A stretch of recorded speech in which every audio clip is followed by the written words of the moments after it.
মরুভূমি থেকে আধুনিক শহর, প্রজন্মের পর প্রজন্ম ধরে আরবদের জীবনে বাজ পাখির রয়েছে বিশেষ স্থান।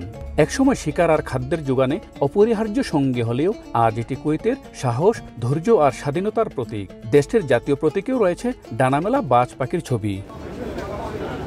তেল আবিষ্কারের আগে খাবার জগতে শিকার করাই ছিল কুইতিদের প্রধান ভরসা।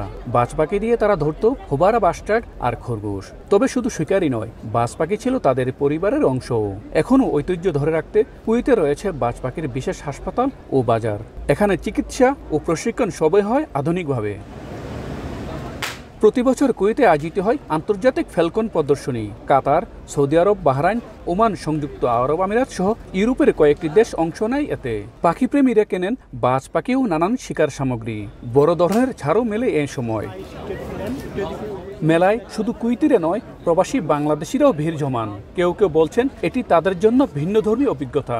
পাখিগুলা কুয়েতের জাতীয় পাখি, এগুলা অনেক মূল্যবান এবং আমরা দেখতে আসছি শীতের সময় আসলে এই পাখি শিকার করতে যায়। এই জন্য এই পাখিদের মেলা বসছে এখানে। বাংলাদেশে প্রায় 8-10 লক্ষ টাকা একটা পাখির দাম। কুয়েতিদের সাথে আমরাও আসছি একটু দেখার জন্য, ঘুরে দেখতে আসলাম। কুয়েত প্রতি বছর কোটি কোটি ডলার খরচ করে বাজ পাখি কেনে। পৃথিবীতে একমাত্র এই পাখির জন্যই সীমান্ত পাড়ি দিতে লাগে পাসপোর্ট। মঈন সুমন, সময় সংবাদ, কুয়েত।